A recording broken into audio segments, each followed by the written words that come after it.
첫 번째 벨일 때 명상. 두 번째 벨일 때부터 마음 챙김을 얻는 거예요. 명상에다가. 그래서 마음 챙김 명상. 그러니까 마음 챙김이 뭐죠? 나의 객관화죠. 나라는 건 뭐죠? 내 몸과 마음이죠. 그래서 이 몸과 마음을 객관하는 거예요. 그래서 첫 번째 벨일 때 명상. 명상은 지금 여기에 깨어 있는 거고, 그리고 이 감각과 하나 되는 거죠. 그래서 이 감각, 여기 몸, 호흡, 그 감각을 가만히 느끼는 거예요. 그 명상은 또 다른 말로는 제가 종종 표현합니다만, 나를 쏙 빼고예요. 나를 쏙 빼고. 명상할 땐 내가 없죠? 내가 있으면 명상이 안 되고 있는 거지. 명상할 땐 내가 없어요. 그러나 이제 제가 그거를 마음사 이론으로 볼 때는 그 상태가 0점 나다. 그거를 마음 챙김에 반조를 하니까 알게 되는 거죠. 아, 이게 0점 나구나. 근데 거기는 왜 나가 없다고 하냐면 우리가 일반적으로 알고 있는 나, 즉 개념 나죠. 그 다양한 개념 나들은 없어요. 그 나가 없기 때문에 없다고 하는 거예요. 좀 역설적이긴 하죠. 그렇지만 거기에 음, 전혀 없다고 할 수 없는 무엇이 있죠. 그래서 제로, 0점. 그래서 0점 나라 그러죠. 수학에서 0이라는 값이 그 뭔가 값이 있잖아요. 그러니까 좀 말로 하기 좀 어려운데 분명히 아무것도 없다. 0인데 그 0이 좌표가 있잖아요. 어떤 위치가 있다고요. 그걸 기준으로 마이너스도 있고 플러스도 있고 없는 게 아니에요. 없는 게 아닌데 또 있는 것도 아닌 그런 거죠. 그래서 0점 나라고 부르는 것을 느끼는 거죠. 그래서 두 번째 벨일 때 몸의 객관화를 하는 거예요. 아, 몸이 그냥 감각과만 이렇게 느끼다가 아, 몸이 이렇게 있구나. 몸. 몸이 이 내 의식 공간에 지금 여러분이 어디 있죠? 여러분이 지금 선생님 저 방에 있는데요. 그 방에 있기도 하죠. 근데 그 방이란 게 지금 어디 있어요? 선생님 의식 공간이죠. 선생님은 방이라고 믿고 있어요. 틀린 말은 아니에요. 그런데 동시에 여러분은 여러분 의식 공간 안에 있어요. 이 말을 이해하면 여러분은 동양사상의 핵심을 꿰뚫은 거예요. 그게 뭐죠? 불이, 난 듀얼리티, 둘이 아니다. 아시겠어요? 이거를 이해하면 여러분은 동양사상의 핵심을 꿰뚫은 거예요. 아, 나는 지금 내 방에 앉아 있어. 오케이. 근데 동시에 뭐라고요? 나는 내 의식 공간에 있는 거예요. 그 두 가지가 모순되지 않게 받아들여지면 동양사상의 핵심인 불의를 깨달은 거다.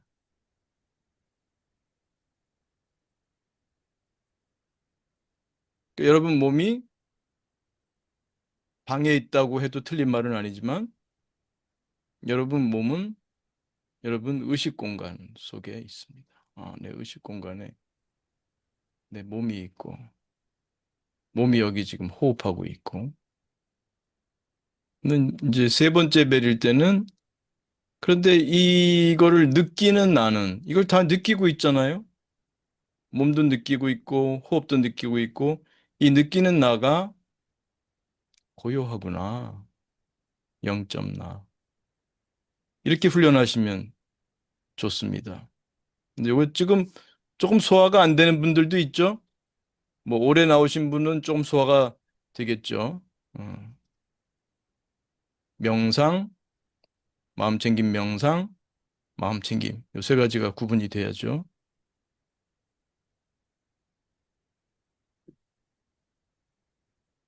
그래서 여러분 중에 지금 제 말씀이 잘 이해가 되면, 음, 3분 종소리 마음챙김 명상, 그 3분짜리를 활용하셔도 좋습니다. 그래서 그 벨 소리를 신호로 해서 감각, 그 다음에 이 몸에 대한 객관화, 탈동일시죠.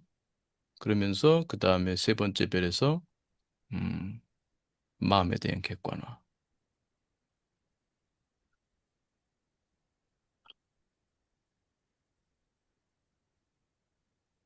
그 감각, 그 감각. 참, 음, 어느 때 뭐라고 해야 되나? 컨디션 좋다고 해야 되나? 그 기운이 맞다고 하나? 그러면 제 말이 잘 나올 거예요. 그 아는 분들은 알죠. 감각, 감각. 그 명상이라고 하는 것은 그 감각과 하나 되는 거잖아요. 그 감각. 그 신비함이 느껴집니까? 그게 호흡 감각이든 몸의 감각이든 그 감각. 감각. 참 신비하죠? 그 감각.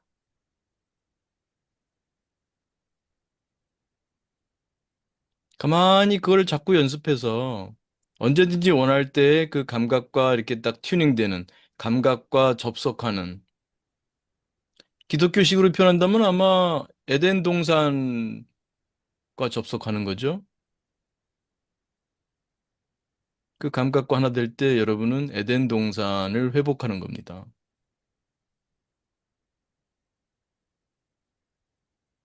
감각.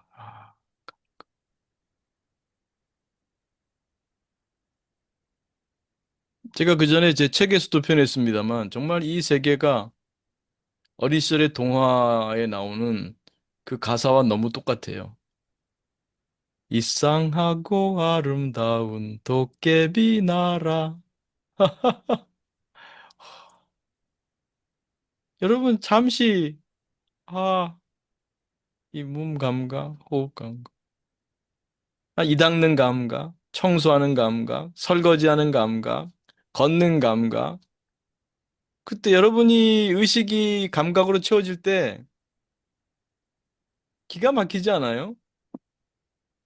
이상하고 아름다운 도깨비 나라. 어떻게 이 나라에 왔을까요?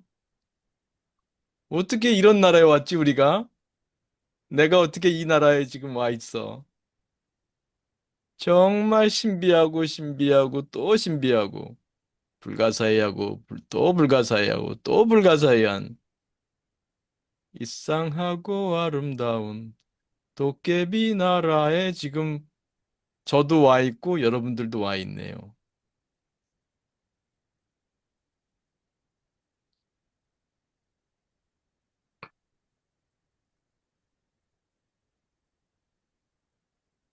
명상을 통해서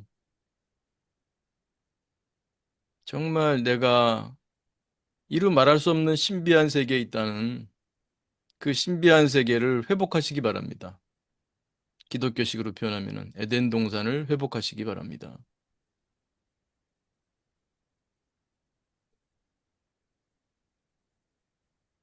그리고 이제 이어서 마음 챙김까지 하는 거죠.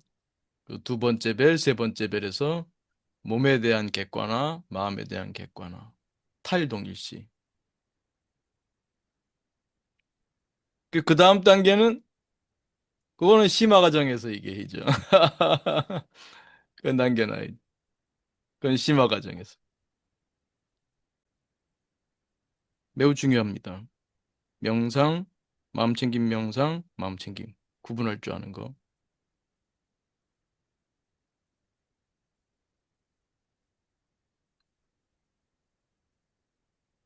몸이 좀 잡혀야 돼요. 마음 챙김 명상이 좀 되면 몸이 잡혀야 돼, 몸이.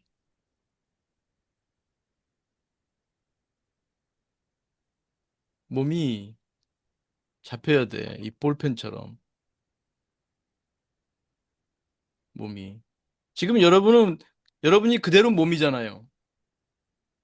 여러분 몸이 그대로, 이 몸이 그대로 나잖아, 지금. 이게 좀 떨어져야 된다니까요. 근데 떨어지는데 뭐 이인화, 해리증 이런 게 아니라 분명히 내가 딱 연결되어 있는데 그런데 약간 어떤 뭔가 좀 낯선 느낌 같은 뭔가 뭐라고 해. 이게 명상할 때 내가 몸을 가지고 있네? 이런 느낌? 내가 몸을 가지고 있구나. 이런 느낌도 포함할 수 있어요. 근데 이게 말하기가 좀 조심스러운 게 또 너무 이 말에만 또 매일까 봐.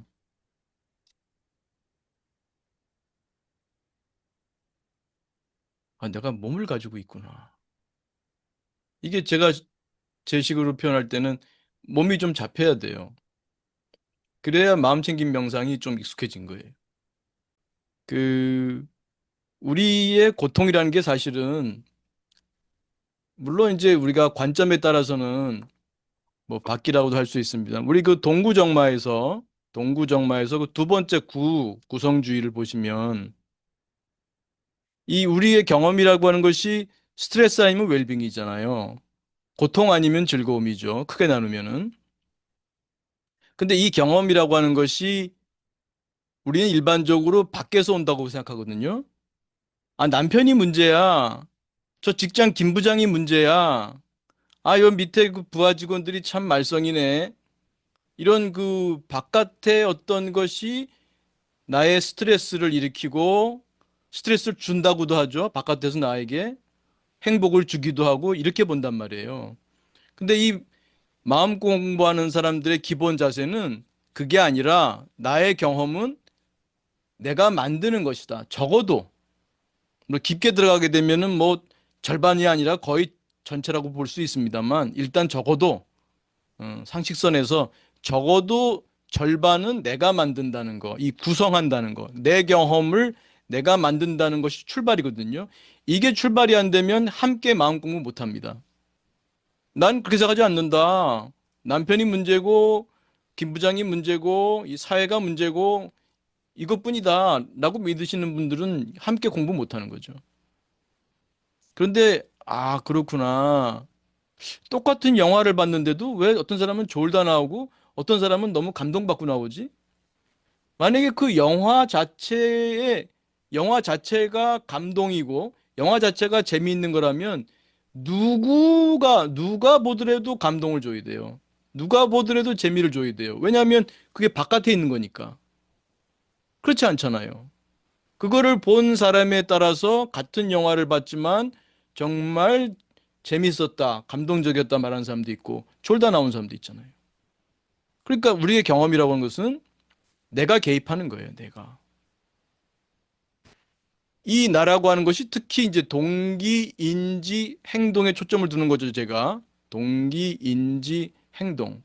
요 세 가지가 핵심이에요. 그래서 제가 치료는 기본적으로는 동기, 인지, 행동 치료다. 심리 치료는 한마디로 말하면 동기, 인지, 행동 치료라고 제가 말씀드리는 거예요. 그래서 이 안조건에 의해서 스트레스도 만들어지는 거예요. 이 안조건에서 특히 이 스트레스의 핵심은 뭐였습니까? 그 동상태 이론에서 동기가 없으면 스트레스가 없어요. 스트레스 웰빙을 즉 우리의 고통과 우리의 행복을 뭐라고 정의했냐면 이 둘 다 동기의 상태라고 하는 게 동기 상태 이론이죠. 다시 말하면 우리에게 동기가 없다면 스트레스가 고통이 없다는 거예요. 또 마찬가지로 우리에게 동기가 없다면 우리에게 행복도 없다는 거예요. 이게 기본입니다. 동구정마, MMPT 교육에서. 나라고 하는 것은 동기와 인지의 결합체예요. 동기와 인지의 결합체. 그리고 그 동기와 인지는 하나, 둘이 아니죠. 여러분 마음속에 동기가 하나뿐이에요. 여러 동기가 있죠. 그래서 여러분 마음엔 여러 나들이 사는 거예요.